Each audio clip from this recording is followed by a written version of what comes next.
On to our big story at this hour. Do whatever you feel is right, but if there is injustice or violence against you, then I will always be with you. These are the words of Rahul Gandhi, who put the statement on Twitter last year.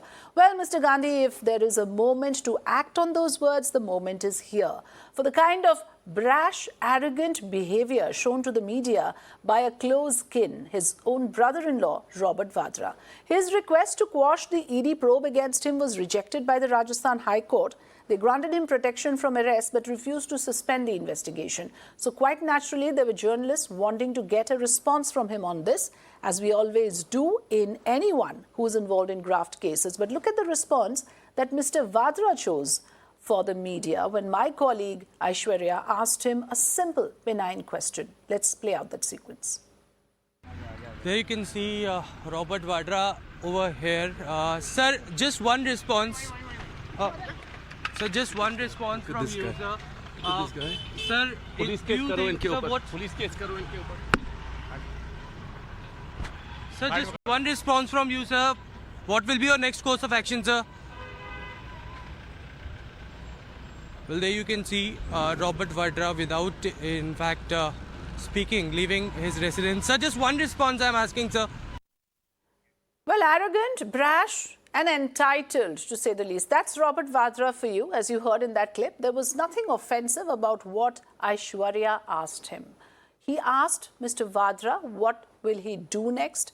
And what does Mr. Vadra do? He threatens a police case. He says, look at this guy, pointing to my colleagues and then saying, in par police case karo. So much for the freedom of press that even Mr. Rahul Gandhi has been so vociferously championing. The fact is, Robert Vadra is a public personality. His in-laws lead the biggest opposition party of the country, and he's currently accused of illegally grabbing land. Does he expect journalists not to pose any questions to him? Also, what happened to Mr. Gandhi's tall claims of protecting press freedom? He promised to protect journalists from injustices and threats. Here is a perfect example of both. So isn't it time then to walk the talk? BJP leaders are lining up to criticize Robert Vadra's outburst. Let's listen into some reactions. Ma'am, yesterday a reporter was threatened by Robert Vadra for saying, asking a question about what is going to be the next step. He said that he's going to file a police case against the reporter, while Rahul Gandhi talks about free media and he often uses the chant "Daro mat." What happens when the media is asking the question? So I guess Mr. Gandhi has to tell his brother-in-law, "Darao mat." This is the same Congress that has invoked the emergency and abrogated fundamental rights. And so it suits Rahul Gandhi to occasionally surface and talk about freedom of press.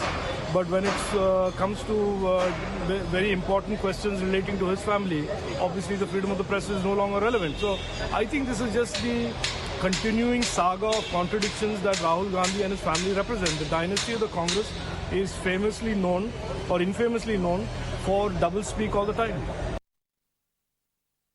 Often Rahul Gandhi talks about freedom of press and he talks about "Daro mat" chant. But when our reporter asked Robert Vadra a question, Robert Vadra turned around and threatened the reporter that he's going to file a police complaint against him. Sir, what do you make of a statement when media is being, threatened in this manner for doing their job? Congress has always had double standards when it comes to freedom of expression and especially of the media. Yesterday, Robert Vadra threatened a reporter from our network, saying he's going to lodge a police complaint against him for asking a simple question, where Rahul Gandhi talks about the free media and says "Daro mat." Then does it behove of Robert Vadra, who is his brother-in-law, to threaten the media in this regard? On the one hand, Rahul Gandhi is repeatedly saying that media is being muzzled in India, media has become Godi media. And on the other hand, one of the reporters, he went and asked some uncomfortable questions to Robert Vadra. He was threatening that he will lodge a police case against him, which is very unfortunate. And this shows the mindset of Congress people. These are the people who have imposed emergency in this country. Joining me here on the program, Mr. Sharad Gupta, Senior Editor of the Lokmat Group. Very good evening, Mr. Gupta. Thank you for joining us. My simple question to you is, if you've seen the sequence, you can tell that here is a man speaking from a position of power and privilege. Even before the journalist asks him a question, he comes charging up to them in a threatening manner, keeping the recording of his mobile phone as if he's determined to teach these guys a lesson, that kind of an attitude. Now, what do you make of this, sir? Here is a man who is facing grave charges. What gives him this kind of power or privilege to resort to this threat and intimidation tactics? Do you consider this an affront on the press freedom, sir? Of course, it is an affront on press freedom, and the way he reacted was completely unbecoming of a senior. His only claim to fame is that he's married to Priyanka Gandhi Vadra. Yes. And she happens to be the general secretary of the party, and she is sister of Rahul Gandhi and daughter of Sonia Gandhi. So that is Mr. Vadra's claim to fame. And so far, he has been facing so many charges of graft, of unethical business practices. And yes. this is another I won't say feather in the cap, but it is another incident of infamy in his arsenal now. Yes, and that just goes to show, isn't it, that, he is quite miffed for being exposed. Perhaps he is upset with the media for tracking his case, whatever it is. I mean, he's the family member of someone who preaches press freedom. I mean, why shouldn't then we expect Mr. Rahul Gandhi to perhaps show some spine and speak up against this behavior, Mr. Gupta?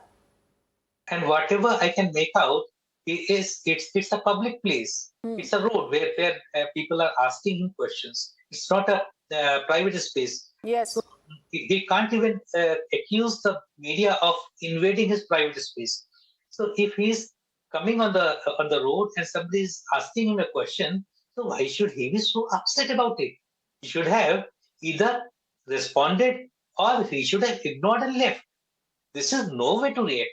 You can't accuse somebody and just for asking a question and you threatening to let loose. The worst case is this is completely, this is the state of affairs in a lot of political circles. Not only Mr. Vadra, but there are so many people who have been dealing such threats to the media. Do you remember Mr. Kappan Menon, who is still languishing in jail just because he was doing his duty? And similarly, there was a case in Mirzapur where a video journalist captured some school students being given just salt and chapati in the midday. Yes, of course, we reported that story. Yes. And the journalist was put behind the bars. So there are so many. Means nobody wants to tolerate the media today. Nobody wants to be exposed. Everybody wants the media to eat out of their hands. Whatever they want to feed the media should show that. Yes, and it's fortunate for Aishwarya to be with this networks and we are backing him with all of this, and this is a big network that he works for. But like you said, there are journalists facing this, and therefore it is important to talk about it, how the entitled lot, the netas, feel that they can do this. And clearly, here is a case of somebody who, I shudder to think, if the family was indeed in power, there is, nothing left to imagination that they would use every bit of that power to use against journalists who are not writing or not speaking in their favor, Mr. Gupta? Absolutely. Had they been in power, so they would have been completely inaccessible because they would have been surrounded by so many security guards and they would have just walked away. They wouldn't have even looked at the media. So here, since there are not so many security guards, no Z category, no Y category security, so that's why he had to face the media, and that's why he's so upset that why couldn't he avoid the media? And yes. Unfortunately for Mr. Vadra, he will not be able to escape our questions. It's not that we will get intimidated or threatened or, be afraid of this. We will continue to do our jobs. Thanks so much, Mr. Sharad Gupta, for joining us. You made an important point about how this is a public space. Nothing can be pointed at the media for doing their jobs, and there cannot be this attitude shown by anyone. Thanks for joining us, sir, and for giving us your perspectives. Thank you.